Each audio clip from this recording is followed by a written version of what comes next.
This is Jazz Orleans, and as you can see, it's a collage painting also from the city of New Orleans, also at the French Quarter Festival. We're going to start by looking back at an earlier stage where I was compositing the photographs, and one of the images I wanted to composite into this is this photograph of 3 fleur-de-lises that were imprinted on trash cans in New Orleans.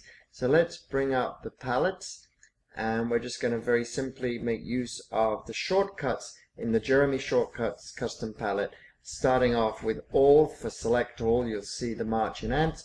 Then we'll go to copy, and then we're going to go back to the photo collage here and go paste. We paste this in where it appears as a layer, and if I bring up the layers palette, you'll see that we've got a whole series of layers in this photo collage, the top one of which is the 3 fleur-de-lises I just pasted in. Now for the most flexibility, I'm going to select in my shortcuts palette, convert to reference layer down there on the bottom left, click, and 2 things happened when I did this. One is the icon in the layers panel changed from the default image icon, which looks like a sandwich with 2 layers, to the reference layer icon, which looks like a single layer with some control points around it. On the image side of things, in the layer, you'll see there's little control handles in the corner. By holding down the shift key, I can resize this layer without changing the aspect ratio or distorting it. The great thing about reference layers is you can do as much manipulation as you wish without degrading the quality of the image layer, since actually you're not doing any changes until you commit that reference layer.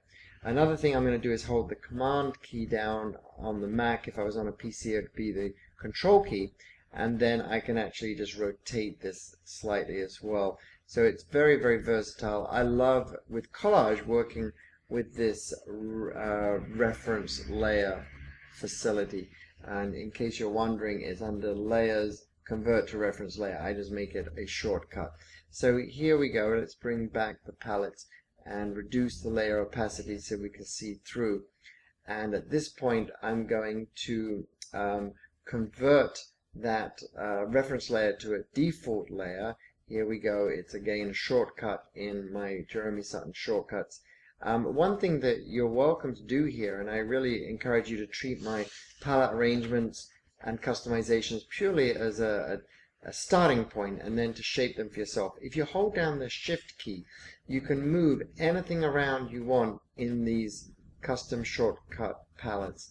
And for instance here, if I find that I'm going to reference layer then convert to default layer regularly, then I might want that in this order, so that I try to get my series of commands somewhat in the order of my workflow for convenience.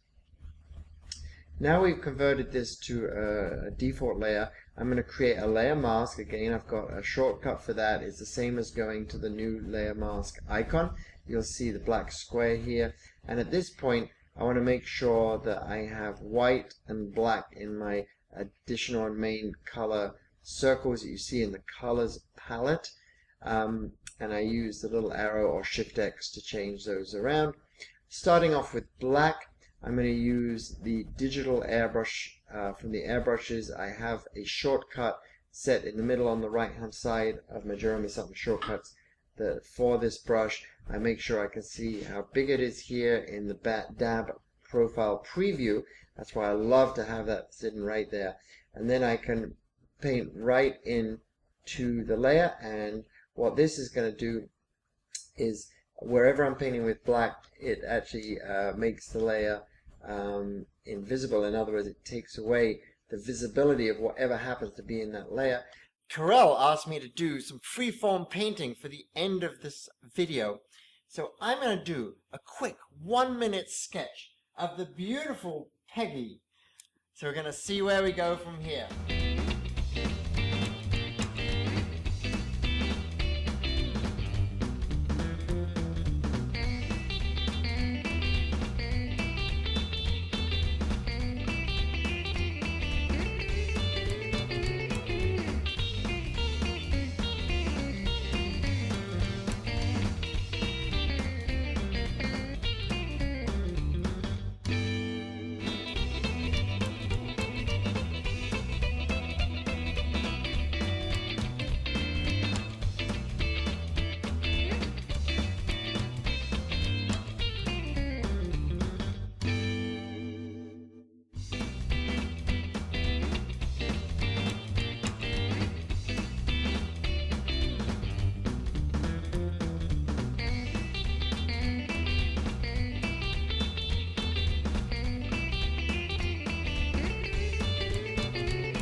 Peggy, tell me what you think.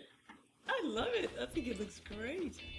I hope you've enjoyed this little tour of my workspace, and I really wish you lots of fun using the workspace. If you want to learn more about my techniques and even some of the examples I showed, more in-depth analysis of my process, then please visit paintboxtv.com, where I have online video tutorials, articles, interviews, more downloadable goodies for Painter, and lots of other things. Also, if you'd like to see some of my artwork, you're always welcome to visit my main art website, which is jeremysutton.com. And naturally, it goes without saying that if you wish to come over to San Francisco and take one of my workshops, it would be a great pleasure to have you here in the studio and to share my techniques, both digital and non-digital, with you. Wishing you tons of fun, happy painting, and congratulations to Painter. Happy 20th birthday, and congratulations and thank you to the Painter team at Corel, who've done an absolutely fantastic job with Painter 12. 2 thumbs up. I love the program, and I know you're going to as well.